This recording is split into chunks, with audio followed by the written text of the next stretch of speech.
Aláròyé máa wí o. Ó mà ṣe o, ọmọ Nàìjíríà méjì kú síbi tí wọ́n ti ń ṣiṣẹ́ ládàá ní Mẹ́kà.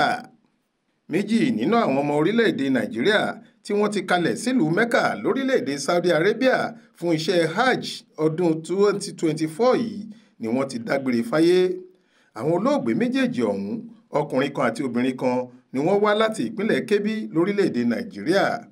Nínú àtẹ̀jáde tí akọ̀wé ìròyìn iléeṣẹ́ tó ń rí sí ètò ìrìnnà sí orílẹ̀-èdè Saudi nílẹ̀ Nàìjíríà, National Hajj Commission of Nigeria (NACON), Muhammad Musa fi síta lọ́jọ́ àìkú Sunday ọjọ́ 26 oṣù karùn-ún ọdún yìí ló ti sọ̀rọ̀ náà di mímọ̀. Ẹni àkọ́kọ́ tó jẹ́ Ọlọ́run nípè ní arábìnrin Tawakalitu Alako, nígbà tí ẹnì kejì rẹ̀ tóun jẹ́ ọkùnrin ń jẹ́ Mohammed Suleiman.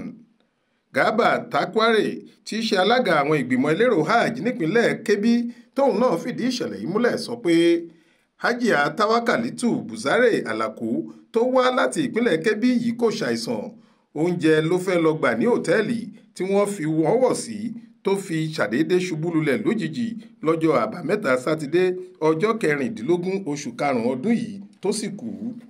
Ó ní òtẹ́ẹ̀lì tí wọ́n dé sí ní Mẹ́kà ló ti fẹ́ lọ gba oúnjẹ nígbà tó ṣubú lójijì. Ṣáájú àkókò náà kòkó ni ara rẹ̀ le. A sáré gbé dìgbàdìgbà lọ sílé ìwòsàn àmọ́ kò lè gbé apá àti ẹsẹ̀ mọ́ ká tó débẹ̀. Gbogbo ètò yòókù ló ń lọ gẹ́gẹ́ bí a ti ṣe là á kalẹ̀, láti bí oúnjẹ dé ilé gbígbé àti ètò ìlera. Àmọ́ tí ìṣẹ̀lẹ̀ búburú yìí wá láti ọ̀dọ̀ Ọlọ́run ọba, ó sì ju agbára tiwa lọ. Lẹ́yìn àìsàn ráńpẹ́ ni ẹnì kejì ìyẹn Mohammed Suleiman tó wá láti ìjọba ìbílẹ̀ Agungu nípínlẹ̀ Kebbi bákan náà dágbére fáyé nílùú Mẹ́kà.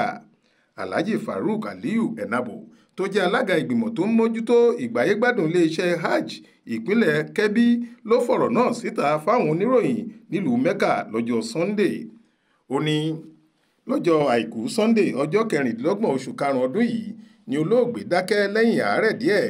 A sì ti ṣètò ìsìnkú àti àdúrà fún un ní mọ́ṣáláṣí Haram ní Kaaba. A ti sin ní ìlànà ẹ̀sìn Mùsùlùmí lọ́jọ́ tó mí èémí ìkẹyìn yìí.